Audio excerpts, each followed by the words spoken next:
नमस्कार सभी को। हमने एक वीडियो में देखा था नेशनल ट्रस्ट। जो नेशनल ट्रस्ट था उसके बारे में हमने देखा कि ये हमारे जो दिव्यांगजन है उनके लिए काम करता है। आइए इसका एक बहुत ही महत्वपूर्ण हम इसकी स्कीम्स के बारे में देखते हैं कि ये कौन सी योजनाएं संचालित करता है। आप इसी प्रकार से ऑथेंटिक जो बहुत ही महत्वपूर्ण स्पेशल एजुकेशन के लिए जो आप तैयारी कर रहे हैं उनके लिए जो महत्वपूर्ण वीडियो बन रहे हैं वो डॉक्टर MR भादु एजुटेक ऐप, हमारा उस ऐप के माध्यम से भी आप सारे का सारा सिस्टमेटिक और जो हमारा सिलेबस है उसके अकॉर्डिंग भी वीडियो आप देख सकते हैं। आइए देखते हैं द नेशनल ट्रस्ट। हमने ये कहा था कि ये जो नेशनल ट्रस्ट है ये राष्ट्रीय न्यास ऑटिज्म, सेरेब्रल पॉलिसी, मानसिक मंदता यानी बौद्धिक दिव्यांगता और एकाधिक विकलांगता यानी बहुत दिव्यांगता वाले व्यक्तियों के कल्याण के लिए राष्ट्रीय न्यास अधिनियम 1999 के तहत स्थापित एक सामुदायिक निकाय है और मुख्य रूप से ये दो बुनियादी कर्तव्य कानून और कल्याण के लिए काम करता है। साथ ही साथ यह कानूनी कर्तव्यों का निर्वहन कानूनी संरक्षकता प्रदान करने वाली स्थानीय स्तरीय समिति के माध्यम से करता है। यानी कानूनी कर्तव्यों का जो निर्वहन करना चाहिए वो जो हमारी स्थानीय स्तरीय समितियां हैं उनके माध्यम से ये उनका निर्वहन करवाता है। कल्याण कर्तव्य का निर्वहन योजनाओं के माध्यम से, यानी कानून की संरक्षकता का जो है वो तो स्थानीय स्तरीय समिति से और कल्याण का काम योजनाओं से करवाता है, क्योंकि इसके दो ही काम है, या तो कानून या कल्याण। तो कानून का काम करवाता है ये स्थानीय स्तरीय समिति और कल्याण का काम करवाता है ये योजनाओं के माध्यम से। राष्ट्रीय न्यास की गतिविधियों में बाल्यकालिक हस्तक्षेप और स्कूल तैयारी, डे केयर, आवासीय देखभाल और स्वास्थ्य बीमा की योजनाएं लागू करना शामिल है। ये मैंने मेरे टेस्ट में भी आप लोगों को पता होगा, मैं आप लोगों का लगातार जो टेस्ट ले रहा हूँ, अगला टेस्ट कल जो होना है, इन टेस्ट में इसी प्रकार से आप अच्छे से जो मैंने स्कीम करवा दी उसको पोर्टल से भी देखें, अच्छे से देखें, उन्हीं में से दिया है, उनमें से एक्स्ट्रा कहीं नहीं दिया है, लेकिन आपको थोड़ा सा अच्छे तरीके से पढ़ना पड़ेगा। राष्ट्रीय न्यास तो दिव्यांगजनों को समान अवसर, अधिकारों की सुरक्षा और पूर्ण भागीदारी की सुविधा प्रदान करने के लिए प्रतिबद्ध है। इस राष्ट्रीय न्यास स्वैच्छिक संगठन दिव्यांगजन संघ दिव्यांगजनों के माता पिता के संघ को पंजीकरण देता है और जिसके माध्यम से राष्ट्रीय न्यास की सभी योजनाएं और गतिविधियां क्रियान्वित की जा सकती है। ये देखिए, ये राष्ट्रीय न्यास का जो लोगो है वो इस प्रकार से है। राष्ट्रीय न्यास समर्थ, सशक्त और संगठित, ये 100% आ सकता है। राष्ट्रीय न्यास का जो लोगो है ये समर्थ, सशक्त और संगठित SSS के रूप में यहाँ पे दिया हुआ है। आइए हम इसकी योजनाओं के बारे में देखते हैं। राष्ट्रीय न्यास की योजना निरामय, दिशा, विकास, घरोंदा, समर्थ। मान लीजिए कह दे कि इनमें से कौन सी योजना नहीं है, तो जो है वो तो बड़ी ही सिंपल, निरामय है, दिशा है, विकास है, घरोंदा है और समर्थ है। ये देखिए लिखी हुई है, ये इसके पोर्टल पे लिखी हुई है। ऐसा कैसा शानदार क्वेश्चन बन सकता है, राष्ट्रीय न्यास की निम्न में से कौन सी स्कीम नहीं है? तो जो है पहले हमें वो पता होना चाहिए, निरामय है, दिशा है, विकास है, घरोंदा है और समर्थ है। आइए हम सबसे पहले निरामय के बारे में देखते हैं, क्या ये स्कीम है। आइए ये लीजिए, निरामय योजना के बारे में लिखा है कि दिव्यांगजनों के लिए किफायती स्वास्थ्य बीमा योजना है। निरामय यानी रोग रहित रहने की योजना है, इसलिए ये स्वास्थ्य बीमा की योजना है। किस प्रकार की योजना है? स्वास्थ्य बीमा। दिव्यांगजनों के लिए किफायती स्वास्थ्य बीमा की योजना कौन सी है? निरामय। 1 लाख रुपए तक का स्वास्थ्य बीमा कवर होता है। कोई भी व्यक्ति अगर दिव्यांग है तो स्वास्थ्य बीमा कहाँ तक का? 1 लाख रुपए तक का स्वास्थ्य की है निरामय। दवाओं, पैथोलॉजी, नैदानिक परीक्षणों आदि सहित OPD उपचार की सुविधा, गैर बीमार दिव्यांगों के लिए नियमित चिकित्सा जांच। इसमें क्या क्या शामिल है? दवा, पैथोलॉजी, नैदानिक परीक्षण, आपके OPD उपचार की सुविधा, गैर बीमार दिव्यांग के लिए भी नियमित चिकित्सा जांच भी इसके माध्यम से की जाती है। बीमार होना कोई जरूरी नहीं है। दंत चिकित्सा, गैर सर्जिकल, अस्पताल में भर्ती, जन्मजात सहित मौजूदा दिव्यांगता के लिए सुधारात्मक सर्जरी भी इसके माध्यम से करवाई जा सकती है। दिव्यांगता और उससे संबंधित जटिलताओं के प्रभाव को कम करने के लिए चल रहे उपचार और वैकल्पिक चिकित्सा भी इसके माध्यम से करवाई जा सकती है। परिवहन लागत भी इसमें शामिल है। बीमा पूर्व चिकित्सा परीक्षण की आवश्यकता नहीं है। इसमें बीमा पूर्व चिकित्सा परीक्षण की कोई आवश्यकता नहीं है। ये ऑप्शन में आ सकता है। बीमा पूर्व चिकित्सा परीक्षण की आवश्यकता नहीं है और यह योजना पूरे देश में उपलब्ध होगी। ऐसी है हमारी द नेशनल ट्रस्ट की निरामय योजना, जो दिव्यांगजनों की स्वास्थ्य बीमा की योजना है। 1 लाख रुपए तक का स्वास्थ्य बीमा है। ये दवा, नैदानिक उपचार, OPD, नियमित चिकित्सा जांच, दंत चिकित्सा, सर्जिकल अस्पताल में भर्ती, सुधारात्मक सर्जरी, दिव्यांगता, जटिलता को कम करने के लिए उपचार, वैकल्पिक उपचार, परिवहन लागत, इन सब के लिए होती है। और बीमा पूर्व कोई चिकित्सा परीक्षण की आवश्यकता नहीं है और पूरे देश में ये योजना लागू है।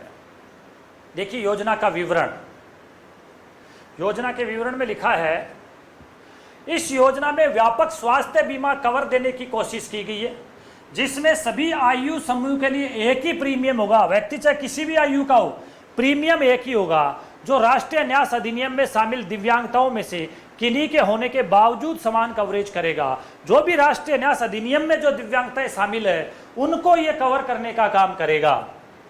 केवल प्रतिपूर्ति के आधार पर 1 लाख रुपए तक का बीमा कवर है। ये प्रतिपूर्ति, क्षतिपूर्ति, रियम्बर्समेंट के रूप में 1 लाख रुपए तक का यहाँ पे जो है बीमा कवर किया गया है। राष्ट्रीय न्यास अधिनियम के तहत वैध दिव्यांगता प्रमाण पत्र के साथ यूडीआईडी कार्ड जो 18 अंकों का होता है या यूडीआईडी नामांकन संख्या दिव्यांगता प्रमाण पत्र के साथ वाले सभी दिव्यांगजन पात्र होंगे और योजना में शामिल होंगे।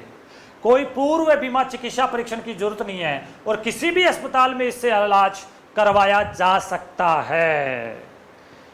निरामय स्वास्थ्य बीमा योजना संशोधित लाभ चार्ट केवल प्रतिपूर्ति के आधार पर, क्षतिपूर्ति के आधार पर, रियम्बर्समेंट के आधार पर कैसे दिया जाता है। देखिए यहाँ पे इसके कुछ तरीके बताए हैं कि अस्पताल में भर्ती होने की कुल सीमा जो है वो 55,000 है। जन्मजात दिव्यांगता सहित मौजूदा दिव्यांगता के लिए सुधारात्मक सर्जरी के तहत मौजूदा दिव्यांगताओं के लिए सुधारात्मक सर्जरी के अलावा अन्य के लिए अधिकतम सीमा 15,000 रुपये, जो धारा 1 की 40,000 रुपये की कुल सीमा में शामिल होगी। ये जो 44,000 रुपये सीमा दे रखी है उसमें सुधारात्मक सर्जरी करवा सकते हो। गैर सर्जिकल और अस्पताल में भर्ती के इस प्रकार से 15,000 रुपये मिल सकते हैं। बाह्य रोगी विभाग ओपीडी की कुल सीमा इसमें 19,000 रुपये तक की है। दवाएं, पैथोलॉजी, नैदानिक परीक्षण आदि सहित ओपीडी उपचार इसमें 15,000 रुपये तक का हो सकता है। दंत चिकित्सा इसमें 4,000 रुपये तक करवा सकते हैं। दिव्यांगता का असर कम करने के लिए चल रही थेरेपी की जांच के लिए 20,000 रुपये करवा सकते हैं। वैकल्पिक दवाएं आयुष के लिए 4,000 रुपये है और परिवहन लागत के रूप में 2,000 रुपये है। तो ये सारी की सारी चीज़ें इसमें कवर होती है। जो इसमें कवर होती है वो है कि अस्पताल में भर्ती भी हो सकते हो, पहले से सुधारात्मक सर्जरी है, गैर सर्जिकल अस्पताल में भर्ती होना है, बाह्य रोगी विभाग ओपीडी है, दवाएं हैं, पैथोलॉजी है, नैदानिक परीक्षण है, दंत चिकित्सा है, दिव्यांगता का असर कम करने के लिए कोई थेरेपी करवानी है, वैकल्पिक दवाएं या कोई आयुष है या परिवहन लागत है। इस प्रकार से आपको एक व्यक्ति के लिए कवरेज की कुल सीमा जो है वो यहाँ पे 1 लाख रुपए जो है पूरी की पूरी होगी। तो ये इस प्रकार की दिव्यांगजनों के लिए एक बहुत ही सिंपल सी निरामय योजना नेशनल ट्रस्ट की तरफ से स्वास्थ्य बीमा योजना है। अधिकतम 1 लाख रुपए मिलेगा, प्रतिपूर्ति में 1 लाख दिया जाएगा। किसी भी अस्पताल में आप ये अपना काम करवा सकते हो और विशेष तौर से ध्यान रखना होगा कि उसके पास यूडीआईडी कार्ड होना जरूरी है और उसके पास दिव्यांगता वही होनी चाहिए जो राष्ट्रीय न्यास अधिनियम में जो लिखी हुई है वही दिव्यांगताएं होनी चाहिए।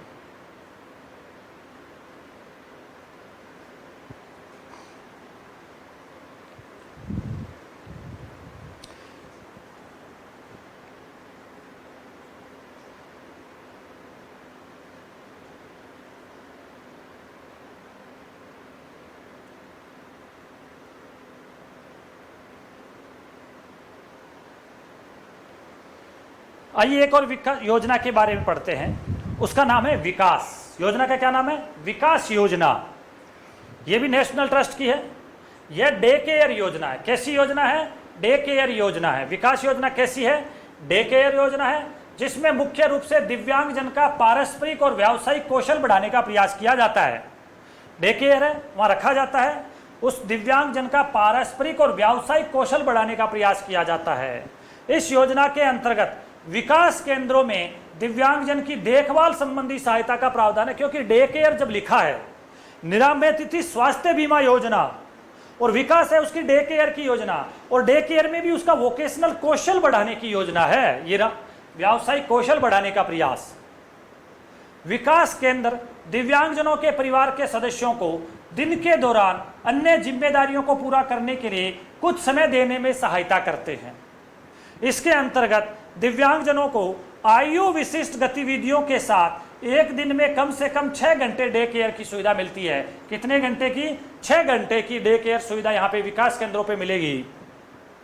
पंजीकृत संगठन रजिस्टर्ड ऑर्गेनाइजेशन जो है RO को LIG, BPL सहित और LIG से ऊपर के दिव्यांगों के लिए 1:1 का अनुपात बनाए रखना होगा। ये पहले भी हमने दिशा योजना में पढ़ा था, वहाँ इसी प्रकार से 1:1 रखना होगा। LIG और LIG से ऊपर के दिव्यांग 1:1 में होने चाहिए। विकास केंद्रों के बीच में 30 दिव्यांगजन होने चाहिए। यानी ये जो विकास योजना है विकास केंद्र पे चलेगी, इसमें जो डे केयर में अधिकतम जो है वो 30 दिव्यांगजन एक साथ होने चाहिए और योजना पूरे देश में उपलब्ध होगी। इस योजना का उद्देश्य दिव्यांगजनों के कल्याण के लिए विकास केंद्र स्थापित करना है। पंजीकृत संगठनों को अपने विकास केंद्र में कम से कम निम्नलिखित सुविधाएं देनी होगी। जो भी विकास केंद्र होंगे वहां पे इनको क्या सुविधाएं देनी है? पंजीकृत संगठन को दिव्यांगजनों के लिए आयु विशिष्ट गतिविधियों के साथ साथ दिन में कम से कम 6 घंटे सुबह 8 बजे से शाम 6 बजे के बीच डे केयर सुविधाएं प्रदान करनी चाहिए। यानी दिन में कम से कम 6 घंटे की डे केयर होगी, जो सुबह 8 से शाम को 6 बजे के बीच होगी। डे केयर महीने में कम से कम 21 दिन खुला रहना चाहिए, ये भी इनके लिए एक शर्त है। विकास केंद्र के अपेक्षित बैच में 30 दिव्यांगजन होने चाहिए। राष्ट्रीय न्यास द्वारा दिव्यांगजनों को फंड देने के लिए विकास केंद्र में दिव्यांगजन के लिए प्रति माह न्यूनतम 15 दिन की उपस्थिति आवश्यक है। Very very very important. कितना अच्छा लिखा है कि यदि किसी को डे केयर पे विकास योजना में व्यावसायिक प्रशिक्षण देना है तो वो डे केयर में कम से कम 6 घंटे रहे। डे केयर सुबह 8 से शाम को 6 बजे के बीच खुला रहे। डे केयर कम से कम महीने में 21 दिन खुला रहे। उस डे केयर में जो दिव्यांगजन है वो कम से कम 15 दिन आए। डे केयर में जो बैच होता है वो 30 जनों का होगा। विकास केंद्र के बैच में 30 दिव्यांगजन होने चाहिए। बैच में 30% अतिरिक्त दिव्यांगजन रखे जाने की जो है अनुमति है। 30 में 30% और रखें तो हम इसमें 39 दिव्यांगजन ले जा सकते हैं। वहाँ पे पहले वाले में हमने पढ़ा था, वहाँ हम 26 ले जा रहे थे दिशा में। यानी विकास केंद्रों में अधिकतम 39 दिव्यांगजनों को प्रवेश दिया जा सकता है। विकास केंद्र अधिकतम संख्या से ज़्यादा किसी और दिव्यांगजन को नामांकन की अनुमति नहीं देंगे। यदि पंजीकृत संगठन के पास नए विकास केंद्र के लिए पर्याप्त संख्या में दिव्यांगजन है तो उन्हें दोबारा आवेदन करने के लिए प्रोत्साहित किया जाएगा। यानी एक जो है विकास केंद्र जहां पे डे केयर की सुविधा है वहां अधिकतम 30 जा सकते हैं और इसको बढ़ा के 30% और ले जा सकते हो। यानी 9 जने और ले सकते हो तो 39 यहाँ पे कर सकते हो। इससे ज्यादा आप यहाँ पे नहीं कर सकते। पंजीकृत संगठन को LIG और LIG से ऊपर के दिव्यांग संगठन के लिए सशुल्क सीटों के लिए 1:1 का अनुपात बनाए रखना होगा।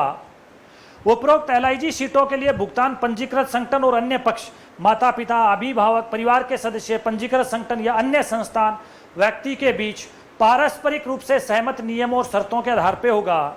और विकास केंद्र में नामांकन बढ़ाने में मदद के लिए पंजीकृत संगठन को बाल रोग विशेषज्ञों या संबंधित क्षेत्र के विशेषज्ञों से जुड़ने के लिए प्रोत्साहित किया जाएगा। यहाँ कर्मचारियों की इसको जो आवश्यकता होती है वो इस प्रकार से होते हैं। विशेष शिक्षक, मान लीजिए आप लोग भी अगर इस प्रकार से इन क्षेत्रों में जाके अपने विशेष शिक्षक के रूप में सेवाएं दे सकते हो। विशेष शिक्षक प्लस व्यावसायिक प्रशिक्षक, फिजियोथेरेपिस्ट और व्यावसायिक थेरेपिस्ट होना चाहिए। केयर गिवर के साथ साथ दिव्यांगजनों के लिए परामर्शदाता होना चाहिए और आया होनी चाहिए। केंद्र में केयर गिवर और आया के साथ साथ दिव्यांगजनों के लिए विशेष शिक्षक, व्यावसायिक प्रशिक्षक, फिजियोथेरेपिस्ट और व्यावसायिक थेरेपिस्ट और परामर्शदाता का प्रावधान होना चाहिए। और इन केंद्रों में फिजिकल थेरेपिस्ट और स्पीच थेरेपिस्ट की उपलब्धता वांछनीय है। कर्मचारियों की आवर्ती और निर्धारित समय का पालन जो होगा वो इस प्रकार से होगा कि विशेष शिक्षक ये प्रतिदिन आएगा, फिजियोथेरेपिस्ट या व्यावसायिक थेरेपिस्ट सप्ताह में 5 दिन आएगा, परामर्शदाता सप्ताह में 2 बार आएगा, केयर गिवर हमेशा रहेगी और आया भी वहाँ पे हमेशा रहेगी। वहाँ पे बुनियादी सुविधाएं क्या होगी? चिकित्सा या मूल्यांकन कक्ष होगा, गतिविधि कक्ष होगा, मनोरंजन कक्ष होगा और अन्य बुनियादी सुविधाएं वहाँ पे हो सकती है। मनोरंजन का कोई कक्ष वहाँ पे हो सकता है। इसके लिए राष्ट्रीय न्यास प्रस्ताव की व्यवहार्यता और स्थान की उपलब्धता के आधार पर कार्य केंद्र सेटअप करने में सहायता प्रदान करेगा। यानी इस प्रकार का कोई सेंटर स्थापित करना चाहे तो पंजीकृत रजिस्टर्ड संस्था यहाँ पे सेंटर बना सकती है। उसके लिए आपको सेटअप लागत जो दिया गया है वो यारा कि इस प्रकार का कोई केंद्र बनाना है तो सेटअप लागत 1,95,000 एक बार दिया जाएगा। फिर आजीविका लागत जो है वो प्रारंभिक 3 महीनों के लिए जो मासिक दी जाएगी वो प्रति डिफरेंशियल दिव्यांगजन को प्रतिपूर्ति के रूप में 3,850 रुपये जो उस प्रकार से दी जाएगी। और मासिक आवर्ती लागत है वो भी 3,850 प्रति दिव्यांगजन, बीपीएल दिव्यांगजन प्रति माह प्लस 1,000 रुपये प्रति दिव्यांगजन प्रति माह परिवहन भत्ते के लिए भी दिया जाएगा। और कार्य केंद्रों की सेटअप लागत है वो 25,000 से 1,00,000 रुपये तक ये इस प्रकार से दी जाएगी। ये इस प्रकार से राष्ट्रीय न्यास निम्नलिखित में से 3 मदों के तहत विकास केंद्रों को फंडित करता है। एक तो सेटअप लागत के रूप में इन्होंने कहा कि इस प्रकार से दिया जाएगा। आजीविका लागत जो है 3 महीने के लिए दिशा केंद्र को आजीविका लागत प्रदान की जाती है जब वहाँ पे 30 दिव्यांगजन नामांकन वहाँ पे होता है। और ऐसे ही आजीविका के लिए योग्यता के मानदंड यहाँ पे इस प्रकार से दिए हुए हैं। तो यहाँ इस प्रकार से देखें कि एक गैर आवर्ती एक मुफ्त लागत है जो शुरुआत में यहाँ पे इस प्रकार से इसका दी जाती है। एक बार होती है सेटअप लागत है, यानी फंडिंग ये 3 बार में की जा रही है। सेटअप लागत, आजीविका लागत और मासिक आवर्ती लाभ। ये फंडिंग पैटर्न में 3 प्रकार से होते हैं, सेटअप लागत, आजीविका लागत और मासिक आवर्ती लागत यहाँ पे होगी। सेटअप लागत यहाँ पे एक बार 1,95,000 होगा। आजीविका लागत प्रति डिफरेंशियल दिव्यांगजन को प्रतिपूर्ति के रूप में प्रति माह प्रारंभिक 3 महीने के लिए मासिक 3,850 रुपये। डिफरेंशियल दिव्यांगजन बराबर शहरी केंद्र में अधिकतम अपेक्षित दिव्यांगजन 30, उसी महीने के लिए विकास केंद्र में वास्तविक दिव्यांगजनों की संख्या। यह स्पष्ट किया जाता है कि प्रारंभिक महीनों में पंजीकृत संगठन न्यूनतम 6 से कम दिव्यांगजन नामांकित नहीं करेंगे। यानी शुरुआत के पहले महीने मान लीजिए कम आ रहे हैं तो भी कम से कम 6 व्यक्ति तो उसको लेने पड़ेंगे। तो ये इस प्रकार का पैटर्न यहाँ पे दिव्यांगजन कम से कम 6 तो उसके पास होने चाहिए।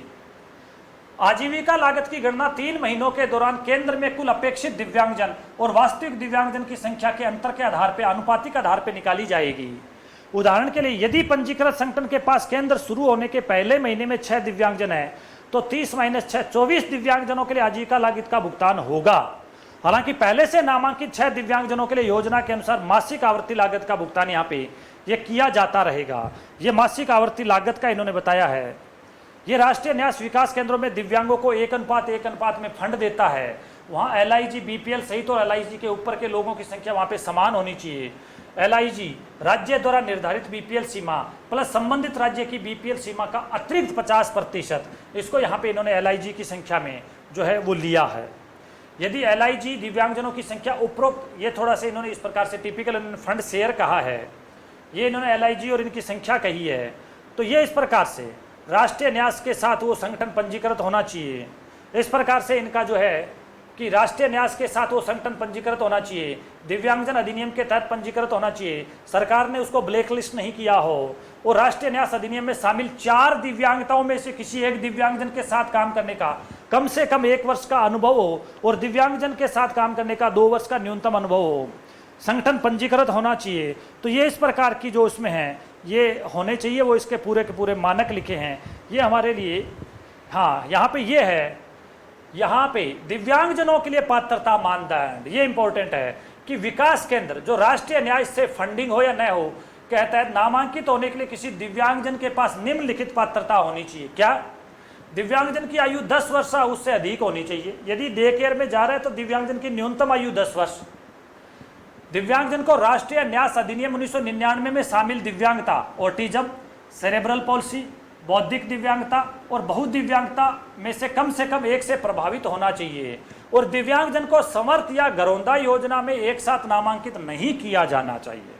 ये देखिए, ये इसका इस प्रकार से बहुत इंपॉर्टेंट यहाँ पे इसकी जो पात्रता है वो पात्रता यहाँ पे रखी है कि यहाँ पे दिव्यांगजन की जो पात्रता है वो इस प्रकार से होगी कि दिव्यांगजन कम से कम 10 आयु का होना चाहिए। 1999 का जो अधिनियम है उसके अनुसार 4 में से कोई न कोई एक से प्रभावित होना चाहिए और उसको समर्थ और घरौंदा योजना से एक साथ लाभ नहीं मिलना चाहिए। ये आगे इसके स्टेप्स दिए हुए हैं जो किस प्रकार से सेटअप होगा। तो ये थी हमारी आज बहुत ही महत्वपूर्ण राष्ट्रीय न्यास की जो महत्वपूर्ण जो योजनाएं हैं, निरामय और विकास। ऐसे ही देखते रहे डॉक्टर MR भादु एजुटेक ऐप, वहाँ पे आपको इनकी सबकी PDF भी साथ साथ में मिलती रहेगी। Thank you.